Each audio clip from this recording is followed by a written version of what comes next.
So right here, this looks like it's a rubber seal. It is metal with rubber over it, so it's a rubber encapsulated.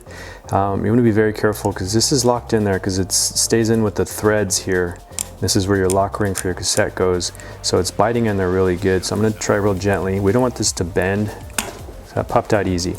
If it was really difficult and it didn't want to budge, you're probably going to bend this really bad before it actually popped out. So maybe just leave it there and work around it.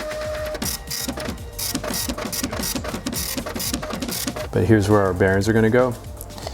So we're going to throw in some new grease, and I just use some typical Park Tool stuff, and either use a brush or use your finger. And I just like to put a nice thick coat of grease. We're trying to keep it to the outside. If it goes in the middle, that's fine. Could always clean it out later. But something thick like that, and then just rotate it around.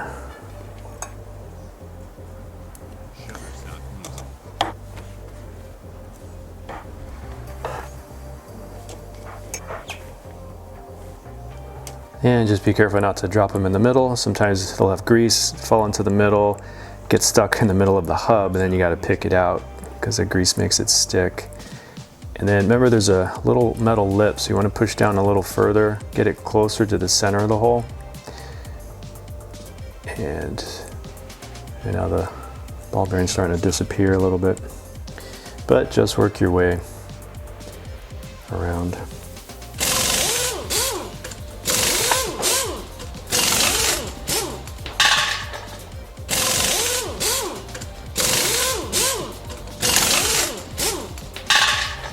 So got a little messy with the grease, so you can see maybe you want to use a little bit less grease, do a thin coat, get it in there, make sure the ball bearings still stick, and then go ahead and throw another coat of grease on top. We're really worried about the bearing sitting down flush and the race not stuck up here.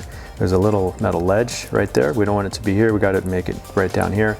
We also don't want them to start getting close to the middle and want to fall down right there. Because when we put our got our axle, we throw our axle in there, we have our axle race here, and we do have some old grease here. This is the old red grease. It's really clean. I'm not worried about contamination or mixing. I think it'll be fine. So once this goes inside,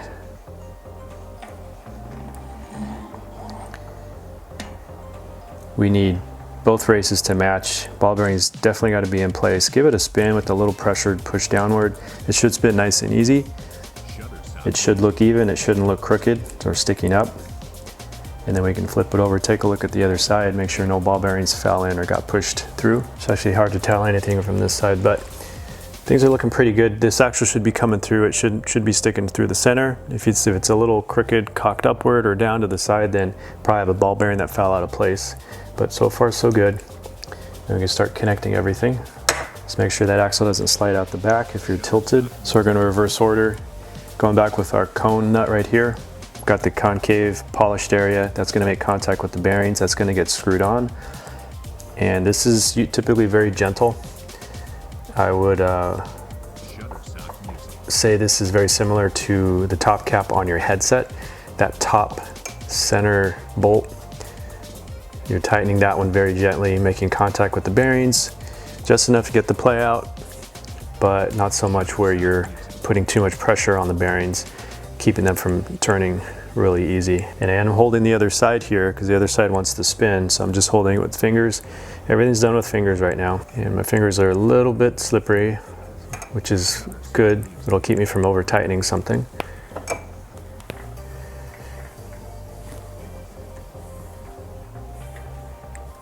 Boom, I just made contact, my hand slipped off, I'm gonna leave it right there.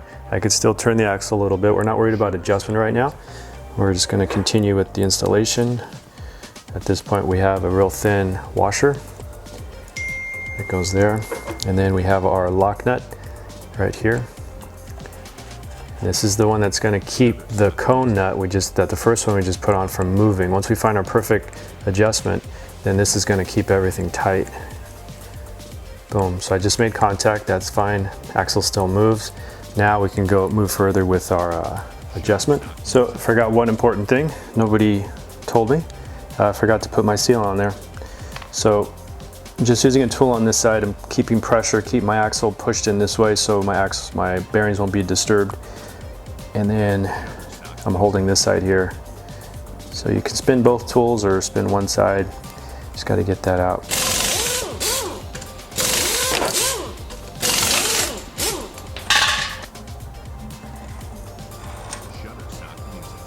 Make sure all your bearings are still sitting flat. A couple of them got brought up.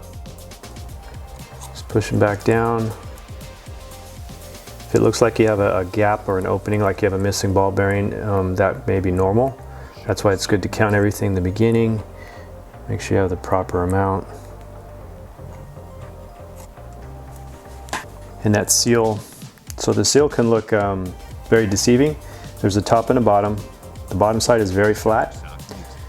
The other side has two lips, an outer lip and an inner lip going upward. That's going to be your top side. There's actually some numbers on it, which helps. Actually, the other side has some indentations, but there's a concave lip that's going to basically create a dust seal around your axle. So you got the lip sticking up here. If we flip it over, completely flat, that's going to make actually not contact with the bearings. We don't want this touching bearings. It'll drag it and slow your wheel down. But the flat side is going towards the bearings. Lips here facing upward. So be very gentle, don't push too deep. We just definitely have to leave enough threads for our lock ring to come in. And actually might use that maybe to set the depth so we don't make sure this goes too far down. We can get a lock ring. Once I get the seal down just far enough, get a thread or two exposed, I'm gonna see if I can install this and use this to set the depth of that seal. Yeah, so I got a good bite and just using fingers, no tools involved. So it's pushing that seal down, and I'm gonna go until this bottoms out on the free hub.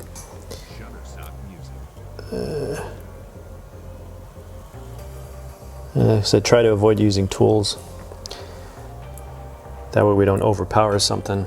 So just about flush to the free hub body. Yeah, right there, and then we'll go ahead and back off. There. So now that seal should be set at the correct distance or depth down. That way it didn't go too far, because it pushed in pretty easy. I don't want to actually go too far, hit the bearings. Then it will rub the bearings and it'll slow the wheel down.